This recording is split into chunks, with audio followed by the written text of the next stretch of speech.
qui sort ça à son téléphone en fait? Bon, déjà, EasyPass, c'est une application mobile. Maintenant, c'est basé sur la billetterie dans l'événementiel. Ça présente les différents événements en cours, les informations liées à ces événements et aussi ça permet d'acheter directement les tickets sur la plateforme via Orange et Move. Bon, c'était à un événement qui rassemblait un bon nombre de personnes où on est allé, on a fait quand même des heures d'avoir l'accès à l'entrée.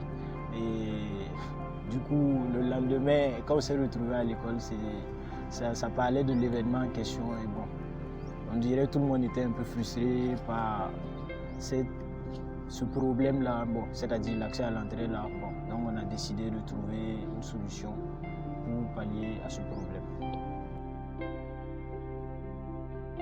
En fait, derrière EasyPass, on voit en fait la création d'un ensemble de solutions qui un jour vont s'insérer dans le quotidien des gens et faciliter leur style de vie. Et actuellement, nous simplifions l'accès aux événements. Pour aller à un événement, tu n'as plus besoin de te déplacer, pour payer ton ticket ou bien venir le jour pour faire la queue pour avoir ton ticket.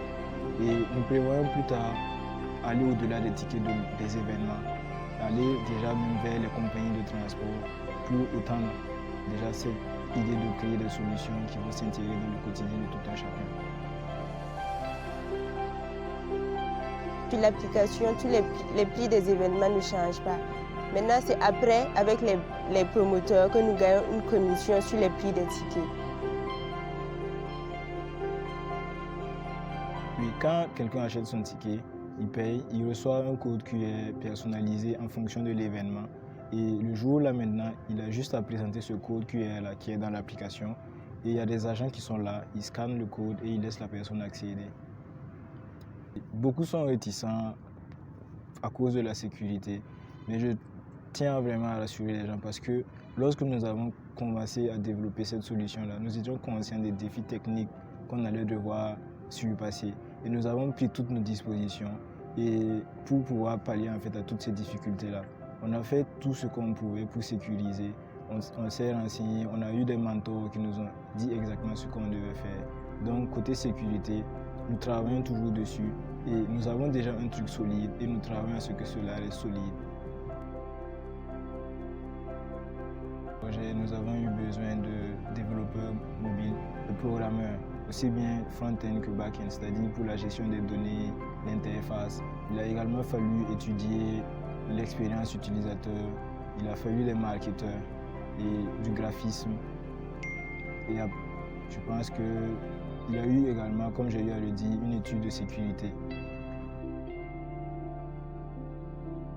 Comme vous l'avez souligné, actuellement, le digital, ce n'est pas quelque chose qui est ancré dans notre communauté. Mais il faut en fait, avec la génération qui vient, je pense que les choses vont changer.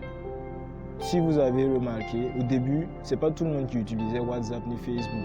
Mais maintenant, même nos parents, ils savent comment au moins utiliser ça en partie. Tout va en fait avec l'intérêt. Si vous voyez en fait cette jeunesse-là qui avance, ça va pousser les autres aussi à s'intéresser, à se dire « Ah, moi aussi je peux faire tant » parce que ça c'est l'avenir. Donc je veux vraiment ainsi, je veux exhorter les gens à s'intéresser en fait au digital et à avoir un esprit ouvert pour pouvoir apprendre